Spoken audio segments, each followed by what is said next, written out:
Hi, I'm Rev Myron. I'm a minister through Pathways of Light, and I've been a Course in Miracles student for 40 years. I'm going through the text again this year, asking Jesus to clarify for me, and then I write from that clarity, and that's what I'm sharing with you today. So let's get started. We're in A Course in Miracles, Chapter 5, Section 5, The Ego's Use of Guilt. And we're going to begin with paragraph 5. The guiltless mind cannot suffer. Being sane, the mind heals the body because it has been healed.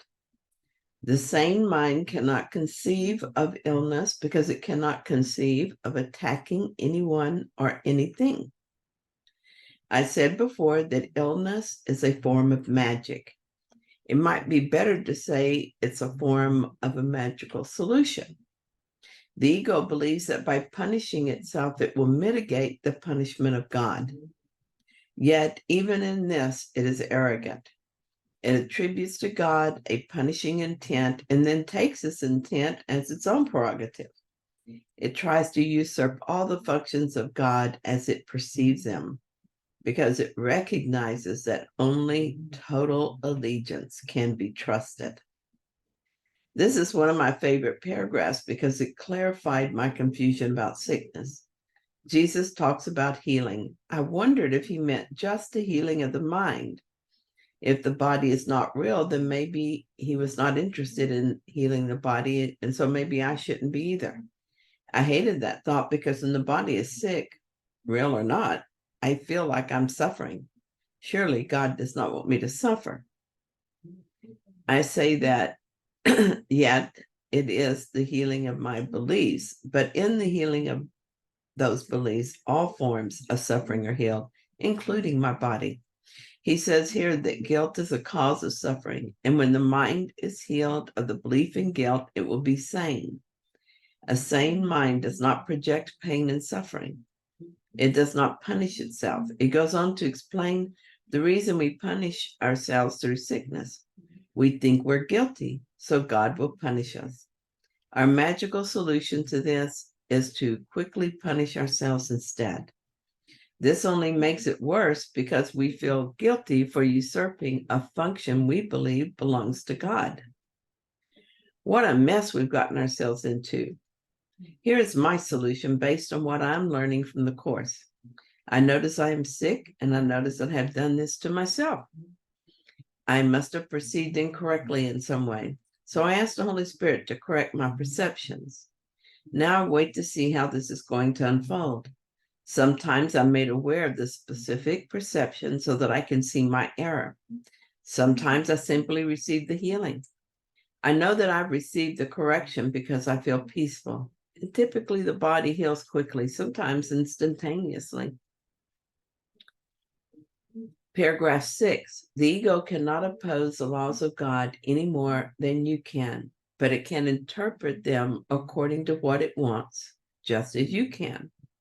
That is why the question, what do you want, must be answered. You're answering it every minute and every second, and each moment of decision is a judgment that is anything but ineffectual. Its effects will follow automatically until the decision is changed. Remember, though, that the alternatives themselves are unalterable. The Holy Spirit, like the ego, is a decision. Together, they constitute all the alternatives the mind can accept and obey. The Holy Spirit and the ego are the only choices open to God. God created one, and so you cannot eradicate it. You made the other, and so you can. Only what God creates is irreversible and unchangeable. What you made can always be changed because when you do not think like God, you are not really thinking at all. Delusional ideas are not real thoughts, although you can believe in them, but you're wrong. The function of thought comes from God and is in God, a part of his thought. You cannot think apart from him. As part of his thought, you cannot think apart from him. Feels like we are thinking, doesn't it? But all these thoughts in our mind are not real thoughts. Hey, so the question we have to ask ourselves is, what do I want? We do not have endless choices, even though it seems we do.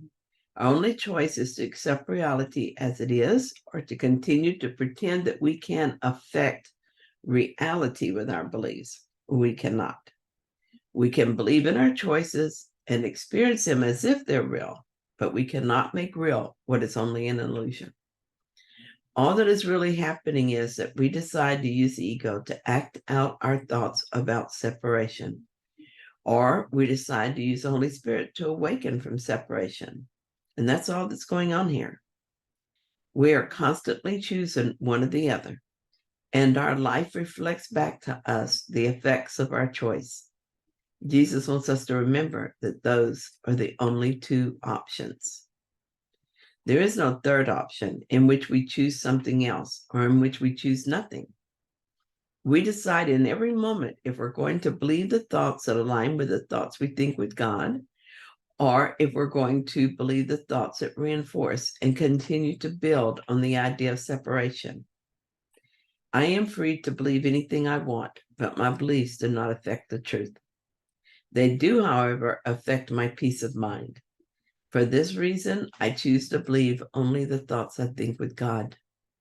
When I notice that I am believing something else, I change my mind. It's easy to tell when my mind has strayed to ego again. The effects of ego thinking are painful. That's all I need to know about them. If I'm uncertain, if I am thinking with God or ego, I just ask myself if I'm at peace.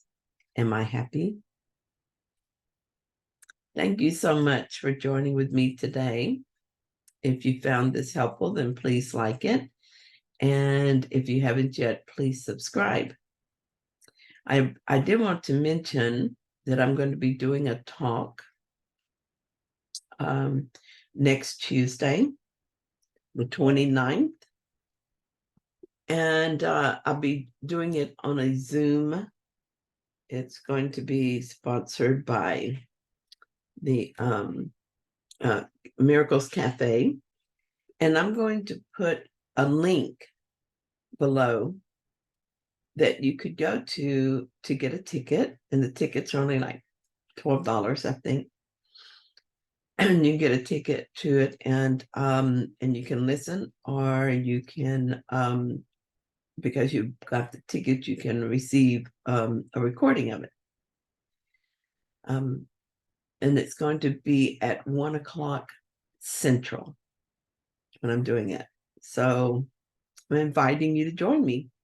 I'm going to be talking about A Course in Miracles, how it's really not hard, really easy. And you can see after my talk if you agree with me or not. Okay, I'll be back soon with another reading. See you then.